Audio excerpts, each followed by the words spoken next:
esta, deja poner esta bolsa. It is midnight here in San Pedro Sula, and this is where it all begins. They're boarding buses. All of them are heading north. If you talk to some, they'll admit the ultimate goal is to make it to the United States. This is the reason I'm leaving, this man told us. He is trying to make it to the United States, he said, because low wages here make it impossible to support his young family. This man says his tattoos make him a target for gangs, so his only choice to leave. Those can get him killed? Sí. Honduras is one of the poorest and most violent countries in Central America, surrounded by Spanish-speaking nations with stronger economies.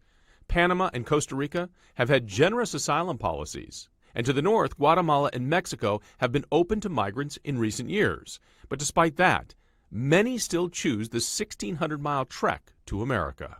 It's been drilled into our heads since forever that it's the best nation in the history of the world. Why wouldn't anyone who's trying to save their life go to the best place? Honduran photojournalist Tomas Ayoso has been documenting this flight for 4 years. It is an exodus. At some point, only biblical terms come to mind when you talk about it. A project he's entitled The Right to Grow Old. These are the feet of a 15-year-old boy who walked through Mexico as he was trying to get away. In flip-flops. That's what he had. There is poverty, violence, and corruption here. Some argue in the last few years there has also been change. My daughter is in Tennessee. American pastor Stephen Petty believes that staying in Honduras is a better option.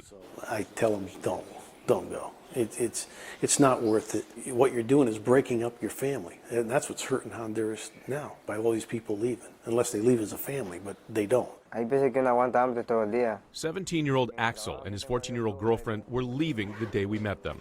The gang was recruiting him, and he said no, an answer that he says will get him killed. You know it's a long journey to get to the United States.